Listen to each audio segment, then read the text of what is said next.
कशासाठी? कोणती गोष्ट? राज दरबारी झालेला विषय शंकर विसरले आणि तुझ्या शोधात इथपर्यंत आले. माझ्या शोधात इथपर्यंत आली. त्याच्याही मुळाशी कारण आहे. असं कोणतं कारण ग ताई? मला एक सांग रे, काय ते? राज दरबार भरला होता.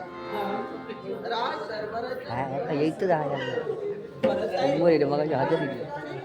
राजगादीला वारस हवा होता आणि म्हणूनच यासाठी हा खरंच आहे, मला हात दिली.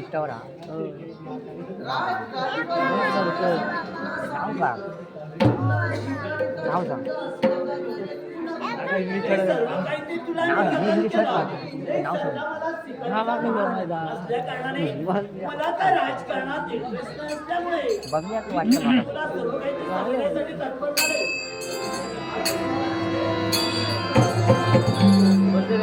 एका हरिबापाच्या कुशीला दोन अपत्य जन्माला आले. मग ज्यावेळी तुझं नाव घेतलं, तो मला का नाही विचारलं? माझं नाव का नाही? अगं, तुझं नाव जरूर घेतलं असतं, पण मला सांगा, तू परक्याचं धन आहे, हे परक्याच्या घरी देणं हे आपलं आमचं कर्तव्य आहे. आणि याचा निर्णय पूर्ण माझ्या पिताजीने घेतला. अरे हे मला विचारले अगोदर घरातल्या घरात तुम्ही कसे काय धरून मोकळे करता? अरे मला विचारायला हवं होतं, मला विश्वासात का नाही घेतलं? अगं, पण ताई मला सांग, काय ते? ही जबाबदारी त्यांच्या मस्तकावर असल्या कारणाने मी त्याला सर्व काही ते कथन करण्यासाठी तत्पर झाले. मग भाऊराया, काय ते? माझा अधिकार मला हवाय.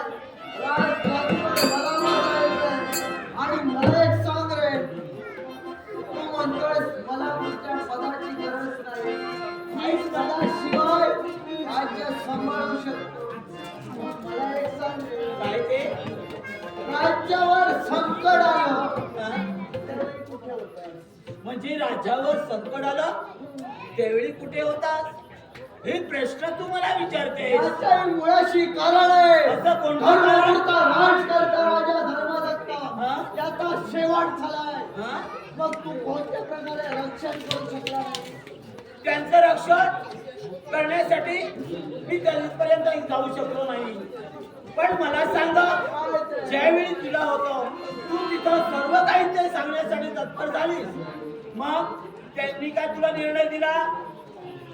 धर्मपुरता राजकर्त्याचा शेवट झाला आणि तू तिथं न पाहत मग कोणत्या प्रकारे राष्ट्राचं रक्षण करशील?